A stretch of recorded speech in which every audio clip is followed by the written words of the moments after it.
Assalamualaikum warahmatullahi wabarakatuh kepada Encik Muhaimin. Hari ini kepada kami daripada Kepulauan Lapan ingin membentangkan tentang skema proses hubungan etnik di Malaysia.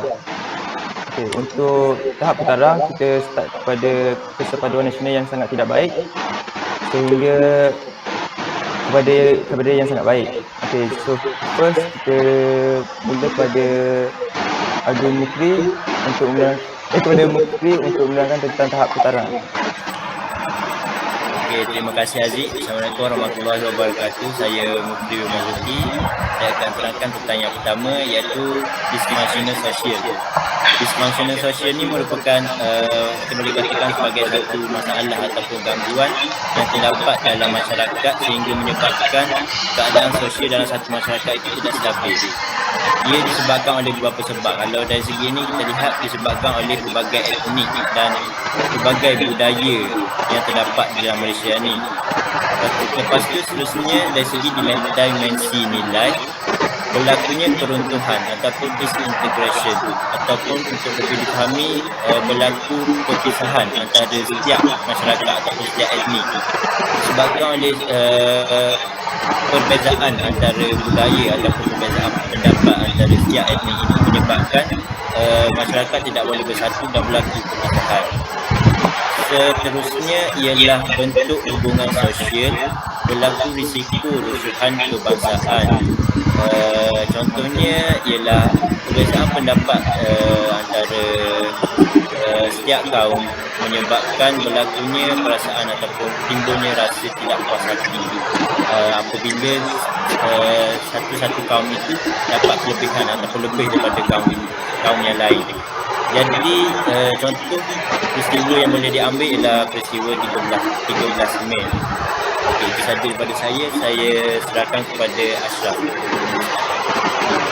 Okey, terima kasih kepada saudara Mufti Mazuki.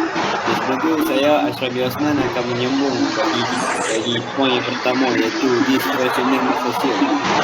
Okey, saudara Mufti telah menerangkan beberapa mengenainya dan saya akan teruskan dengan hasil daripada poin tersebut iaitu hasil daripada tahap putaran iaitu dysfunctional sosial dan terjadinya konflik antara beberapa kaum dan ini adalah satu perkara yang tidak baik jika berlaku di negara kita ataupun di negara. Jadi dapat disimpulkan untuk persepaduan sosial adalah sangat tidak baik kerana ia banyak membawa kepada perkara-perkara yang negatif akan berlaku di negara kita. Terima kasih. Terima kasih Ashraf. Ini nama saya Muhammad Hamid bin Jamil. Saya akan meneruskan dengan menerangkan tentang maksud plural bukan segregasi. Jadi bila kita baca perkataan Kemajemukan Internasional untuk Persatuan untuk penerangan dimensi nilai memperakui, apa maksud memperakui? Jadi dalam skop Malaysia, bangsa Malaysia itu sendiri terdiri daripada bangsa Melayu, Cina, India, Pulau Rusun, Iban dengan non-bumi yang lain. Jadi bentuk hubungan sosial, ketegangan, pergaduhan, kisah asing, penyatu paduan ni kenapa boleh jadi sampai ketegangan, pergaduhan semua ni? Ia sebab dia sekadar mengakui yang contoh bila disebut Malaysia, dalam Malaysia ni ada yang Meja, bangsa Meja, ada Malaysia, ada Melayu, Cina dengan India. Jadi dia memperakui itu, tapi dia tak belum masuk dalam konteks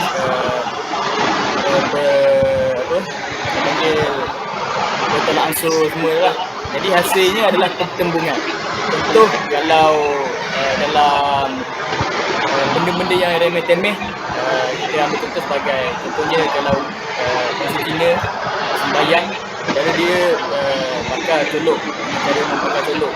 Jadi bila orang Melayu ataupun India berwasap tu, dia saja boleh menimbulkan rasa marah dan kebencian dia. Jadi sepaduan sosial dia adalah sederhana tidak baik. Dia bagus sikit daripada dysfunctional sosial. Sebab yang dysfunctional sosial tadi tu langsung tidak boleh menerima antara kaum. Sekian saja daripada saya.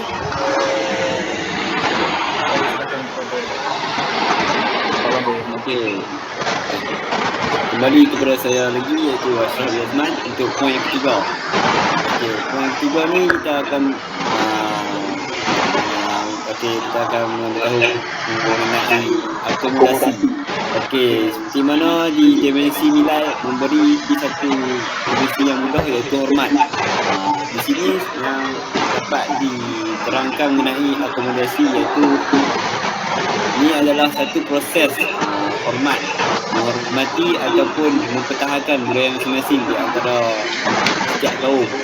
Contoh yang mudah, setiap kaum ini mereka akan mempunyai satu cara ataupun satu effort untuk mempertahankan mereka punya budaya masing-masing. So mereka ni tidak akan menerima ataupun beransur dengan mana-mana budaya. Okey, jadi bentuk hubungan sosial yang berlaku untuk tahap pertara ini akan berlaku tokok panas pautan. Iaitu akan terjadinya, senang cerita, akan terjadinya sifat-sifat batu api. Iaitu setengah tahun tidak menerima budaya ini, dan budaya kawan sebelah akan tidak setuju, dan akan berlakunya bermusuh ataupun konflik. Okey, saya serahkan kepada saudara Mukri Maliki. Okey, seterusnya hasil daripada akomodasi ini adalah kontestasi.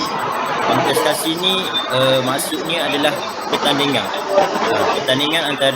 Terjadinya pertandingan antara semua kaum. Setiap kaum tu dia akan bertanding untuk menunjukkan kelebihan kaum masing-masing. Jadi mereka akan bertanding untuk menjadikan kaum mereka itu sebagai majoriti di dalam suatu negara itu. Jadi kesepaduan nasional menjadi tidak baik, kurang rendah dan tidak baik. Itulah seterusnya. Okey, seterusnya saya serahkan kepada member seterusnya. Terima kasih Mukri. Assalamualaikum, nama saya Adi Ifan Nafidin bin Abu Bakar, dan sekarang saya akan menerangkan tentang akulturasi. Akulturasi ini ialah pelbagai jenis budaya yang berbeza yang terdapat dalam sebuah negara itu ataupun dalam kawasan tersebut. Tapi walaupun mempunyai banyak budaya yang berbeza, ini tidak dapat menghilangkan budaya asal ataupun asli di kawasan tersebut. Seterusnya untuk dimensi nilai, ini telah mencapai tahap penerimaan, iaitu budaya mereka telah menerima budaya lain dan menghormatinya. Seterusnya untuk bentuk hubungan sosial ialah pautan sosial. Pautan sosial ni dia macam mempunyai ikatan antara budaya lain dengan budaya ini dengan budaya lain, walaupun hanya sedikit sahaja ikatan. Seterusnya untuk hasil ialah tolak ansur. Kita dah boleh menerima ataupun bertolak ansur lah dengan budaya lain. Dan untuk kesepaduan sosial untuk akulturasi ialah rendah baik. Sekian saja daripada saya. Terima kasih. Okey, Assalamualaikum warahmatullahi wabarakatuh. Nama saya Hishamuddin bin Hussein dan saya akan menerangkan mengenai asimilasi. Okey, asimilasi ini merupakan proses integrasi sahaja yang akan menghasilkan satu kelompok masyarakat yang mempunyai satu budaya, satu bahasa dan satu agama. Okey, asimilasi ini terbahagi kepada dua, yang mana asimilasi budaya dan asimilasi struktur. Okey, asimilasi budaya ni merupakan terjadi hasil daripada hubungan yang berkesinambungan antara dua budaya yang berbeza dalam satu jangka masa yang berterusan, dan perubahan tersebut berlaku sama ada dalam satu atau kedua-dua budaya tersebut. Okey, contohnya kita boleh tengok untuk dari segi perkataan. Tapau asalnya daripada perkataan Cina dan merupakan yang membawa maksud iaitu bungkus. Dari segi lain, contoh yang lain adalah daripada segi aspek pakaian. Contohnya kurta, yang mana sekarang pun orang Melayu guna untuk pakai kurta untuk pergi ke masjid apa semua. Dan contoh lain pula adalah makanan, iaitu nasi lemak. seperti mana yang kita tahu, nasi lemak merupakan makanan tradisional masyarakat Melayu, dan sekarang semua menikmati nasi lemak. Okey. Budaya asimilasi yang kedua adalah asimilasi soto. Yang mana asimilasi soto ni pula apabila kelompok minoriti menyertai institusi utama. Contohnya penyertaan dalam institusi politik, sosial, ekonomi dan pendidikan. Contoh lain adalah dalam pelaksanaan DAB, sekolah kebangsaan, parti politik dan sebagainya. Okay, itu saja daripada saya. Okay, Bismillahirrahmanirrahim. Assalamualaikum warahmatullahi wabarakatuh. Nama saya Muhammad Syukri bin Jalal dan saya akan sambung untuk asimilasi segmented. Okey, yang pertama sekali untuk dimensi nilai, ditulis di situ ialah perkongsian nilai bersama. Okey, contohnya macam setiap budaya dekat dalam Malaysia ni dia ada setiap kaum dekat dalam Malaysia ni dia ada budaya dia yang tersendiri. Jadi contohnya ada macam yang saya cakap tadi, ada setengah budaya yang akan mengikut budaya lain supaya mereka dapat macam amalkan benda tu supaya dia lagi nampak lagi elok, lagi sedap pandang macam tu. Contohnya macam perkahwinan pun contohnya macam orang Melayu, dari segi bersanding tu orang Melayu asalnya bersanding tu bukan asal daripada orang Melayu, asalnya daripada orang India, tapi orang Melayu mengambil budaya orang India iaitu bersanding tu untuk memasukkan ke dalam budaya orang Melayu. Seterusnya ialah bentuk hubungan sosial iaitu ikatan sosial. Okey, untuk ikatan sosial ni apabila terjadinya macam perkongsian yang macam saya cakap tadi, contohnya macam perkongsian budaya macam orang Melayu budaya orang India budaya orang Cina contohnya, maka dia akan menjadikan ikatan sosial di antara kaum. So maksudnya setiap kaum tu dia akan bersepakat ataupun dia akan bekerjasama ataupun dia boleh bertoleransi antara kaum. So dia akan menghasilkan ikatan sosial antara setiap kaum dan juga budaya dekat Malaysia ni. Okay, hasilnya dia akan menghasilkan penempuan.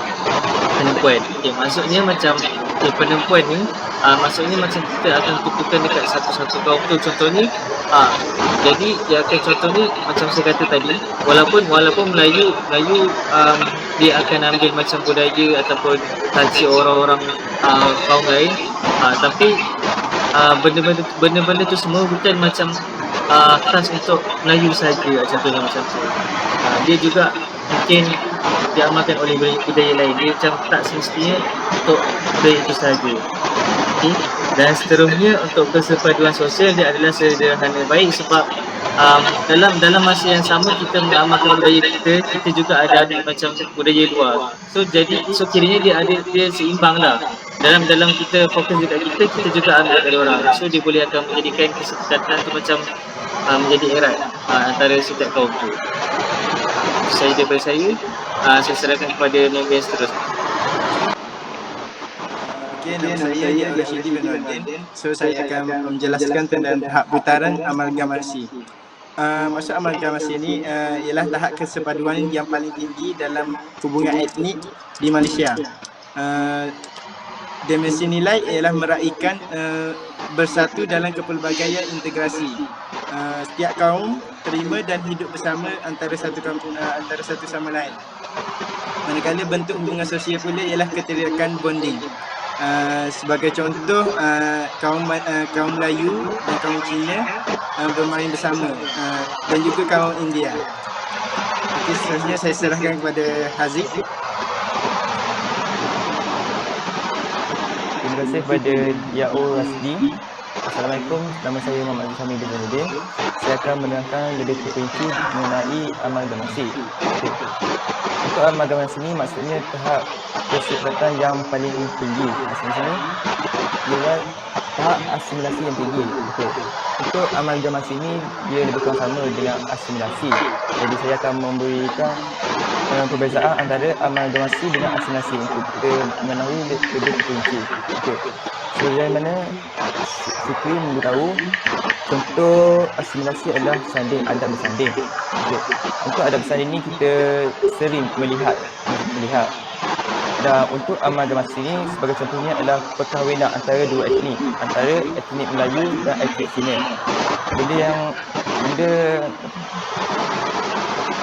Perkahwinan antara etnik Melayu dan etnik Cina ni jarang dilihat oleh masyarakat kita. Jadi untuk bentuk hubungan sosial untuk amalgamasi ni kedekatan dia adalah sangat tinggi. Okay, untuk hasilnya konsensus ni adalah sebuah fasa untuk menghasilkan atau menjadikan sebuah kesepakatan dan disetujui secara bersama-sama antara kelompok.